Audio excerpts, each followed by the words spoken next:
Hey guys, Technomentary here with the video for you guys. In today's video, we're going to be reviewing the iPhone 5C in mid-2021. We're going to take a look at this phone and going to give you guys an idea of what you can expect and if it's worth it or not to buy this phone in mid-2021. All of that and much more, we're going to break it down for you guys in this video. But before we go ahead and get started, if you guys are new to the channel, we do a lot of tech news, reviews, and giveaways, so make sure to hit that subscribe button. Also, if you guys are looking to upgrade to a newer phone at a discounted price, make sure you guys check out the links in the description section. So let's talk about the 5C. The 5C is an iconic phone that Apple released. It's not considered a flagship phone by any means.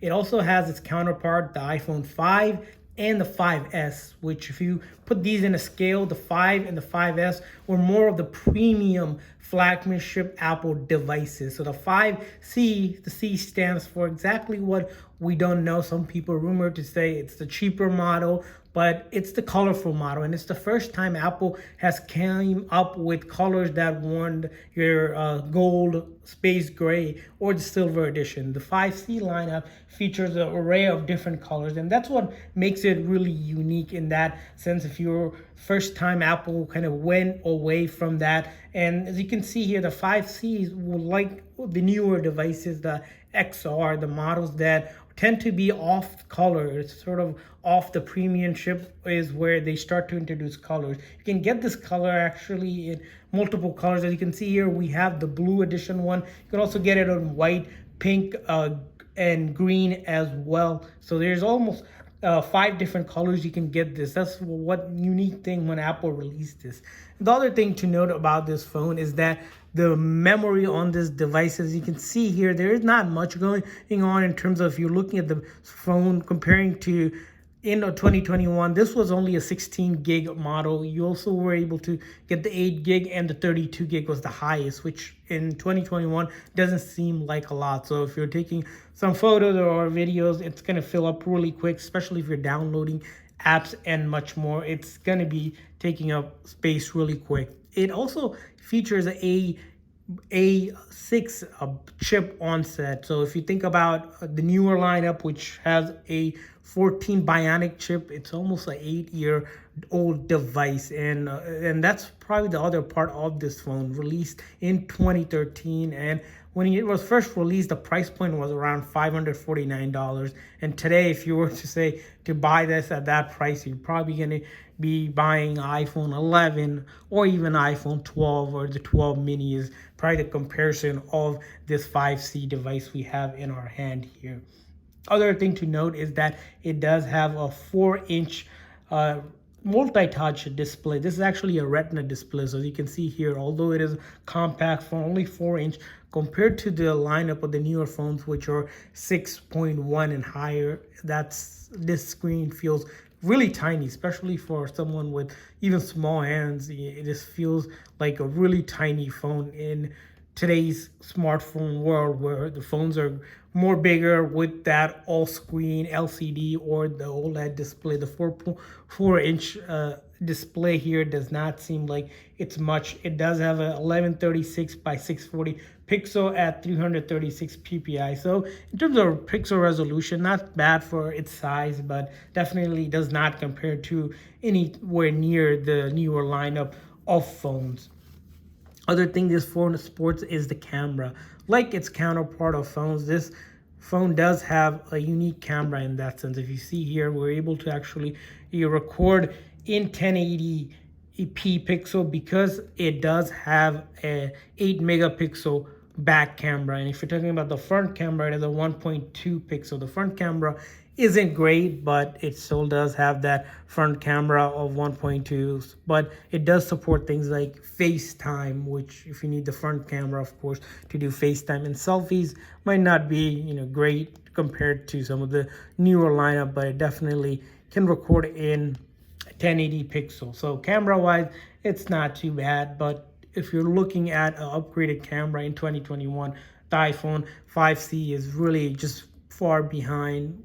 During its time, it definitely takes better picture if you're comparing to the Android counterparts of its time, because Apple cameras generally tend to be more crisp in their actual picture capture and video recording. So that's a neat thing about it. Of course, you have things like iMessage and much more going on for this device. In terms of battery life, so what kind of battery life can you expect from the 5C? Well, the 5C has around a 1580 mAh battery, and that equates to about 10 hours of talk time. So in terms of the phone, because it is a smaller phone, you're not getting a huge battery, but the 1580 mAh for this phone is actually considered big. And if you were to doing basic calling and texting and even light browsing on the phone, you probably will get through most of the day. It's somewhere between that. That's if you're using it very lightly. If you're using a medium, probably go through half of the day. And if you're a heavy user, probably 1/3 of the day before you do need charge, because the battery is by no means big, but still gets you through the day. It's not the greatest battery, of course, compared to the new lineup of phone, but for its time, it's definitely has done a lot for itself. And let's move on to the next aspect of this phone is the software. This is where it's going to be a game changer for this phone, is that the software that this phone gets is up to iOS 10.3.3. As you can see, that's the most up-to-date software you can get. You are not able to update further than that. And as you know, we're on iOS 14 now. So it's almost 4 generations of iOS update behind. And why does this matter? Well, this matters because what happens is we're going to have issues with apps completely being not compatible anymore. And what do we mean by that? We're going to show you guys. When we try to download apps, right? For example, if we're looking to update, we can get this message where it says it's not compatible, and you're trying to download it and it won't download. So because of the older iOS, because of that 32-bit, which is the A12 chipset architecture. So that means some of the newer ones aren't compatible. Even when we open up apps that we can download with this method of by downloading on a new phone and then looking at our purchase list, you get this sort of notification. For example, Cash App here, as you can see, it says unsupported device. We no longer support this version of iOS and you can't use the app. And when you try to update it, you get back to the App Store and it's pretty much the same cycle where it's not supported. So some apps we start to see its support is lost. So for the majority of part, things like some of the apps will work, some won't work. Exactly which app won't work, it's hard to tell unless you really know what app you need. But we've noticed that for games that are really less highly graphic, maybe games that little children would play, a younger kid would play, you can still play those games, but you'll notice that the games you play tend to be slower and there's some glitches, lags, and all of that, as you can see, even with the images and such. And that's going to be an issue we're going to facing. Things like video streaming, YouTube, as you can see here, we're opening up YouTube. App does take longer to download compared to the newer lineup. Of course, as you can see, we're trying to open YouTube. It took almost a good 7-8 seconds before it started to open up and render stuff. Even when you do get it to open, it takes a second or two when it's down moving, but once it's fired up, it's going. So you notice that across the board for applications is when you fire them up, sometimes it takes 7-8 seconds, up towards even 10 seconds we've seen, for it to load up the app, because this phone and the version of this software, it's very old. And that's where we kind of tend to say, whenever your phone is not supported on the latest iOS, it's probably time for you to upgrade or move on from that device, because you're going to start to notice the slow time, response time, not being able to download some apps not being supported, all sorts of issues come in play. But for most part, with any sort of iOS device that you have, with the iOS 10, you'll notice the major apps will most likely be supported because they have a bigger footprints, bigger developers are able to back them up and support this. Because what happens is when iOS is old, supporting an app takes a lot more effort on their end to develop, and they have to make sure that the app is compatible and can run optimally for the user to be able to enjoy the app on that phone. And let's talk about the final piece of this device, and that's is iPhone 5C worth it to buy in 2021? Well, a couple things here why it's not worth it.